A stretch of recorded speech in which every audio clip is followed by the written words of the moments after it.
Hola, ¿cómo estás? Bienvenida, bienvenido a un episodio más de El Mundo Según Alex, recorriendo caminos, historias de vida, procesos, asociaciones, proyectos. Ya sabes, de eso se trata este mundo y de también cómo cuidar nuestro mundo. Y hoy traje, gracias por aceptar la invitación, a un ingeniero que nos va a platicar qué está sucediendo con el cambio climático. ¿Es un mito? ¿Es una realidad? ¿Lo estamos viviendo? ¿Cómo lo estamos viviendo? ¿Cómo podemos frenarlo? Entre esas varias preguntas, quédate. Va a estar muy interesante, te lo garantizo. Este es El Mundo Según Alex.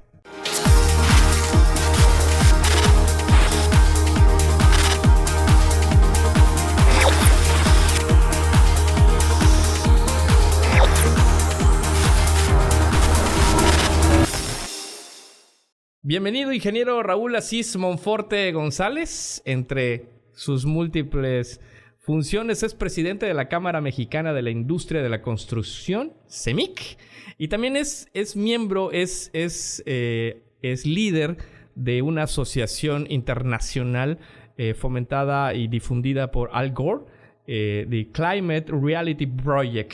Muchísimas gracias por estar con nosotros, ingeniero. No, muchas gracias a ti, Alex, por tener esta oportunidad de conectar con tu público y platicar de este tema que a todos nos interesa. Estábamos diciendo en la introducción del podcast, el cambio climático. Hay muchas personas en este gran mundo de redes que sacan teorías platicaba también con la producción, a veces muy fantasiosas, empiezan a hacer teorías y sistemas y hasta hacen videos bien elaborados diciendo que el cambio climático es un mito o es algo para controlarnos. ¿Qué nos puede decir, ingeniero? ¿Qué es el cambio climático? Gracias. Mira, el cambio climático es el cambio que se da en los patrones del clima observados a largo plazo. No es una variable en particular, es todo un conjunto de variables que componen el clima que están teniendo modificaciones importantes a lo largo del tiempo. Yo creo que todavía quedan personas que, como dices, creen que esto es un mito, pero para mí esa etapa ya estaba superada, puesto que está completamente demostrado y hay un acuerdo prácticamente unánime en la ciencia, en el mundo de la ciencia, de que el cambio climático es algo que está sucediendo, que ya está afectando a nuestras vidas. De hecho, ya tiene mucho tiempo avanzando y ya se conocen sus causas, sus efectos, las estamos padeciendo todos los días y conocemos también la manera de cómo detenerlo, que eso es lo más importante. Nada más que eso implica que implementemos una serie de acciones de una manera sistémica y holística que abarquen a todo el mundo, porque cada rincón del planeta tiene que hacer su esfuerzo para detener esto. Entonces, eso es lo que necesitamos entender para pasar de las palabras a las acciones. Y esas acciones tienen que ser muy rápidas porque ya no nos queda mucho tiempo. Esto ya se convirtió en una emergencia climática. Entonces, tenemos que actuar enseguida, tenemos que hacerlo muy rápido y tenemos que ser muy contundentes para lograr las acciones que se necesitan para detener este fenómeno. Para reforzar, porque hay diversos estudios científicos, estudios sociales, estudios internacionales que demuestran eso que está comentando usted, pero para alguien que no tiene absolutamente idea de nada, ¿qué índices o qué síntomas, por así llamarlo, podemos notar a simple vista de lo que nos puede decir, oye, esto está pasando y no es un mito? Claro, hay muchísimas señales y está perfectamente ligado el enlace o la relación que tienen esto que estamos observando con el fenómeno del cambio climático. Primero quisiera decirte que ¿por qué se calienta el planeta? ¿Por qué está creciendo la temperatura? Se habla del efecto invernadero. Y el efecto invernadero es algo bueno, no es algo malo. Si no existiera el efecto invernadero, no existiría vida en el planeta Tierra. es lo que hace que haya la temperatura ideal o la temperatura adecuada en nuestro planeta Tierra para que exista la vida. Y esto sucede porque existe una capa de gases que se llaman gases de efecto invernadero, que hacen que quede atrapada la cantidad de calor que recibimos del Sol para que se mantenga esa temperatura agradable y propicia para la vida en el planeta. El problema es que esos gases de efecto invernadero está creciendo su concentración a niveles jamás antes vistos en la historia, y esto solamente sucede por causa de las actividades humanas. Esa relación está perfectamente establecida por la ciencia. Entonces, al incrementarse esta concentración de los gases, la temperatura aumenta mucho más allá de lo que es propicio para la vida. Entonces ya empieza a afectar actividades humanas. El calor es la manifestación más clara de esto. Todos los años se rompen récords de temperatura. Me refiero a temperatura media anual global, es decir, el promedio de las temperaturas de todos los días de todo un año. Este promedio está aumentando gradualmente desde hace varios años, y todo este siglo, cada año rompe el récord del anterior. Sobre el promedio de temperatura de los niveles preindustriales, ya estamos por arriba de 1 grado por encima de ese promedio. A eso le llaman los científicos la anomalía climática. Se estima que si rebasamos o llegamos a los 2 grados o más allá, podría ser catastrófico. ¿En dónde lo podemos observar? Que era tu pregunta. Exceso de calor. Entonces las personas que tienen que trabajar o hacer actividades al aire libre pueden sufrir golpes de calor que pueden llevar inclusive a la muerte. Y están perfectamente registrados récords de temperatura en diferentes lugares del mundo. No tiene caso ahorita comentarte todos esos récords, pero existen. También está sucediendo un incremento tanto en intensidad como en frecuencia de fenómenos meteorológicos extremos, huracanes, lluvias más intensas, inundaciones, vientos, todo este tipo de fenómenos meteorológicos. ¿Y por qué se incrementa? Además, el clima se ha vuelto extremo. Podemos ver épocas con mucha lluvia, pero muy pronto después con mucha sequía. Esto es debido a este incremento en el calor. ¿Por qué? ¿Qué pasa? ¿De dónde surge la lluvia? De la evaporación de los cuerpos de agua, mares, ríos, lagos, lagunas. Entonces, si el calor se aumenta, el agua se evapora más rápidamente, se concentra más vapor de agua. Entonces, cuando esto entra a tierra y la temperatura es propicia para que caiga la lluvia es mucho más intensa. Y esto también, mucha de esta temperatura adicional que hay en la tierra, que hay en el ambiente, la están absorbiendo los océanos. Y los océanos más calientes son los que generan también huracanes más intensos y cada vez más frecuentes. Entonces, todos estos fenómenos que observamos de lluvias, ahorita mucha gente dice, se está cayendo el cielo, y ya lo decimos casi por cualquier lluvia, porque todas las lluvias ya están siendo mucho más intensas que como eran antes, ¿no? Entonces, esto desde luego que son fenómenos relacionados con el cambio climático. Vemos incremento de enfermedades, por ejemplo. Entonces, ya está afectando nuestra salud. Y uno dice, bueno, ¿y esto qué tiene que ver con las enfermedades? Las enfermedades se propagan por vectores, por virus, por bacterias.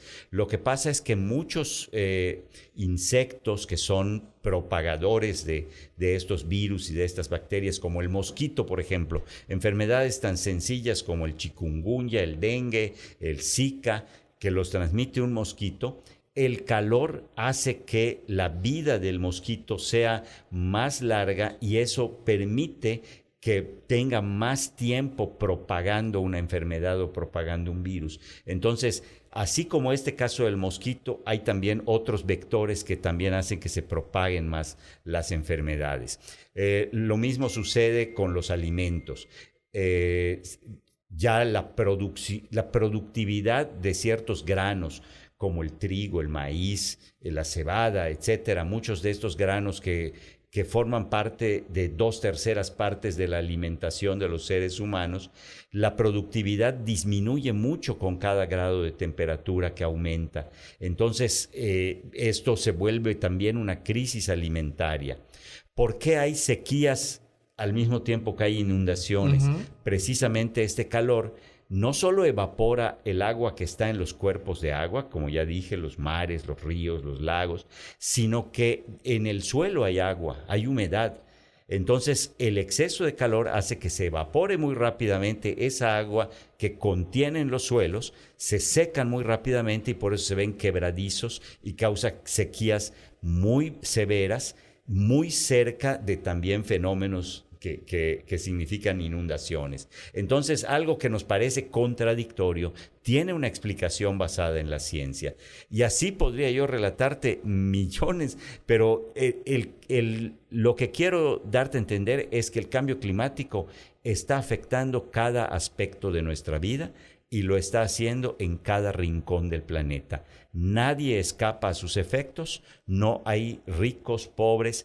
Por supuesto que afecta primero y afecta con mayor severidad a las personas desprotegidas, a las personas pobres, que esto también hay una situación de injusticia y es otro tema enorme que tiene que ver con el cambio climático. Sin embargo, nadie escapa a sus efectos. Y tan nadie escapa que quiero aterrizar al 2020, donde platicando antes de entrar a grabar, le comentaba yo al ingeniero que de verdad para mí en lo personal fue un susto impresionante encerrados en medio de una pandemia y ver llover. Para los que nos ven en otros lugares de México, de otros países, en Yucatán tenemos ya tenemos como costumbre que las lluvias sean más o menos programadas, por así decirlo, en las tardecitas, 4, 3, 5 de la tarde. Y fue varios días porque fueron varios fenómenos meteorológicos que se juntaron y llovió, y llovió, y llovió, y llovió, y se hicieron lagunas donde no existían. Y ya les platico de un lugar que ya fue bautizado el Malecón, ahí por Pensiones, que surgió un cuerpo de agua donde nunca había habido un cuerpo de agua. Y bueno, quisiera que nos platique un poco de eso, de lo que sucedió en Yucatán en el 2020, que hasta veíamos videos de una plaza comercial, si no me equivoco, en galerías, saliendo agua de las alcantarillas y salía agua por todos lados. Entonces, rápido, ¿qué sucedió en Yucatán en el 2020? Esto es una combinación de efectos como el que te comentaba hace un rato, de que las lluvias vienen más cargadas de agua, la precipitación pluvial está rompiendo récords que jamás habían sucedido, entonces la cantidad de agua es muy grande, pero además se combina con una situación geológica que se da en la península de Yucatán, de que el manto freático está pues muy cercano a la superficie de la Tierra. Siempre hemos hablado de que Mérida haces un pozo y el agua está a los 8 metros, y si te acercas un poco más a la costa, a 5 o 4, y así hasta que llegas a la costa, ¿no? Entonces, con la gran cantidad de agua que hay y un suelo que en ciencia se le llama kárstico, que lo que tiene es que es muy permeable, es muy poroso, pues esa agua rápidamente se infiltra a los mantos freáticos y lo que sí tarda es en salir otra vez al mar. Entonces, ese manto freático que teníamos a 8 metros, pues a lo mejor en la ciudad ya está a 1 metro o a 1,5 metros, y mientras duran esas lluvias, muy difícilmente se va drenando con la rapidez requerida tanta agua, y por eso causó tantas inundaciones. En otros lugares del mundo las inundaciones suceden porque el suelo es impermeable. El tipo de partículas que hay no permiten que el agua se infiltre. Aquí al revés, es un suelo muy buen elemento filtrante, pero con un nivel de este manto freático muy poco profundo, entonces eso hace que prácticamente estuviéramos rebosando. Por eso ese efecto que dices que veías en las alcantarillas o en los pozos, que veías surgir el agua de allá, es un rebose más que un no permitir que se vaya. Al contrario, se está yendo, pero ya no tiene a dónde. Exactamente, y veíamos gente, camiones, extrayendo el agua de colonias, de pueblos aledaños a la ciudad de Mérida, de comisarías. Pero ¿dónde tiras el agua? ¿A dónde la pones? O sea, a menos que la lleves hasta Monterrey, porque si lo sacas de un lado, pero pues como bien ya explicó el ingeniero, pues tenemos un suelo con un manto freático a 8 metros, que en ese momento ya habrá subido el nivel de agua a 1 o 2 metros de profundidad. Entonces ya para donde la tires, iba a estar en el mismo lugar, ¿no? Es una cuestión que se debe a afectaciones por prácticas humanas que se han llevado sin control a lo largo de décadas, ¿no? Sí, lo que te decía de los gases de efecto invernadero y esta acumulación excesiva es debido a la quema de combustibles fósiles, eso está clarísimo. Tú quemas un combustible fósil y emites dióxido de carbono. Uh-huh. Y estamos emitiendo, todo esto se mide en términos de energía. La energía liberada por la quema de todos estos combustibles fósiles equivale a que hiciéramos explotar 600,000 bombas atómicas como la de Hiroshima todos los días. Todos los días. Ese poder calorífico o ese poder energético tiene todos estos gases que estamos emitiendo a la atmósfera. Y es definitivamente por la quema de combustibles fósiles. ¿En qué se quema combustibles fósiles? En producir electricidad, por ejemplo. Las plantas de generación de electricidad que consumen combustóleo, diésel, incluso el gas natural, que se dice que es el más limpio de los combustibles fósiles, efectivamente es un poco más limpio, pero no es completamente limpio. Entonces, todavía tenemos unos años que seguir conviviendo con los combustibles fósiles, pero tiene que llegar un momento en que la dominancia sea de las energías renovables, y ahí está parte de la solución. No es la única fuente de emisión de gases de efecto invernadero, pero es una de las más fuertes o más impactantes. Entonces, en el consumo de energía yo creo que está la clave para que vayamos reduciendo este fenómeno. Creo que todos en nuestras casas debemos hacer esfuerzos por ser más eficientes, por usar iluminación LED, por generar nuestra propia energía con paneles solares en nuestras azoteas, por generar energía con el viento, con turbinas eólicas o de cualquier otra manera que sea limpia, que no genere estas emisiones de gases de efecto invernadero. Pero además no porque sea limpia y ahora ya también barata, que la desperdiciemos. Tenemos que cuidar, tenemos que aplicar medidas de eficiencia energética y también tenemos que usar mucho más eficientemente toda clase de energía. En nuestros vehículos, la conversión de la energía calorífica que produce la quema de un combustible que luego se vuelve motriz en un motor y hace girar las ruedas, es mucho más eficiente. Por eso ahorita todo el mundo habla de el incremento de la cantidad de autos eléctricos, porque independientemente del origen de esa electricidad, simplemente con el cambio de tecnología de quemar combustibles, gasolinas o diésel, a usar un transporte eléctrico, ahí ya hay una ganancia importantísima en eficiencia energética. Si además la electricidad que va a usar ese vehículo eléctrico, pues ahorita se genera con combustibles fósiles, pero próximamente vamos cambiando a generarla desde fuentes limpias, pues agigantamos ese paso que estamos dando para encontrar la solución.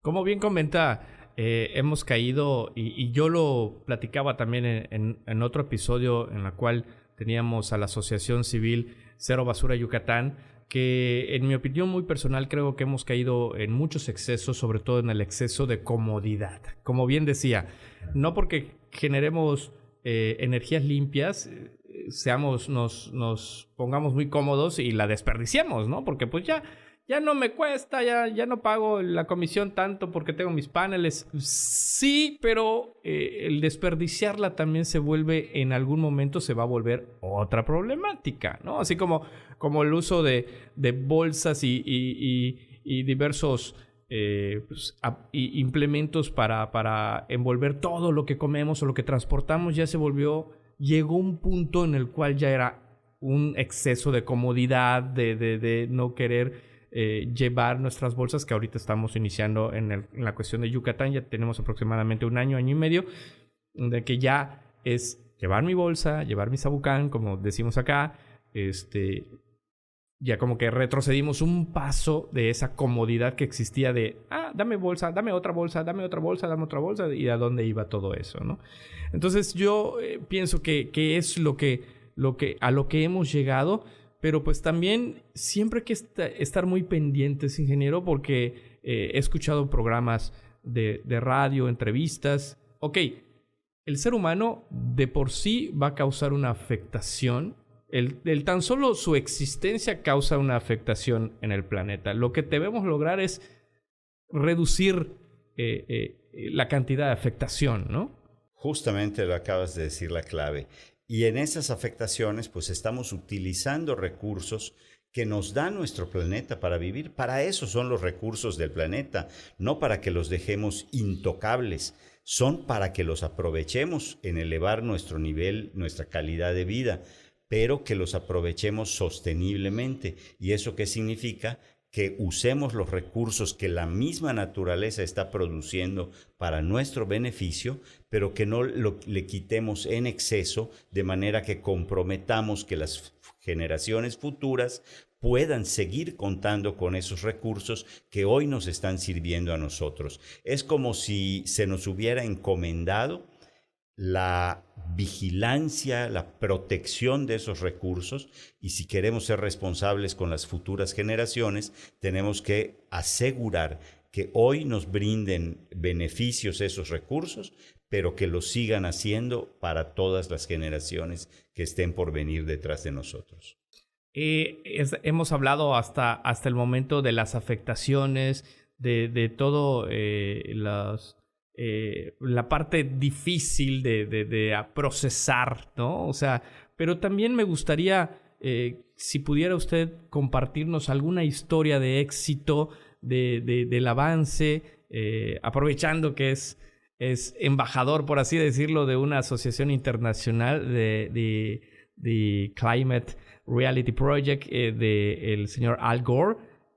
¿Alguna historia que haya visto, que haya vivido, que sepa alguna historia que puede inspirarnos a que, bueno, sí se puede, y ya están ocurriendo historias de ese tipo? Pues mira, yo soy un fanático de la energía renovable, incluso en mi negocio a eso me dedico, y me encanta ver cómo la gente se va convenciendo de cambiar sus hábitos para ahora generar energía a partir de la energía solar. Y esto ya no solo es el beneficio ambiental, sino ya les está pegando también en el bolsillo, les está causando un beneficio económico. Entonces, ver cómo la gente se convence cada día más, para mí es muy motivante. Pero en especial, ¿sabes qué? Me causa mucha satisfacción. A veces me han invitado a dar esta conferencia que tengo que dar por el pertenecer a The Climate Reality Project. Y cuando hay niños, cuando hay jóvenes, se muestran mucho más entusiastas que los adultos para recibir estos conocimientos y aplicarlos después, y les exigen a los adultos que implementemos estas medidas. Entonces, eso es para mí muy estimulante.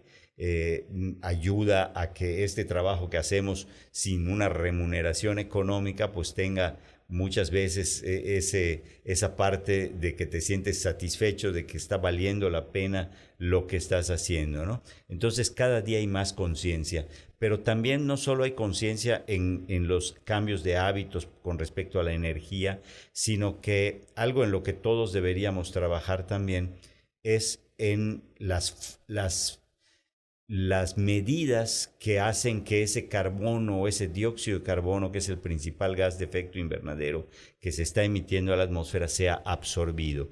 Y esto, no hay mejor máquina para absorber dióxido de carbono que un árbol. Entonces, todos los árboles que podamos plantar en los sitios adecuados, eso es bien importante, en los sitios adecuados, crear los espacios para que puedan ser plantados árboles. Hay un fenómeno en la naturaleza que es de lo más maravilloso que existe.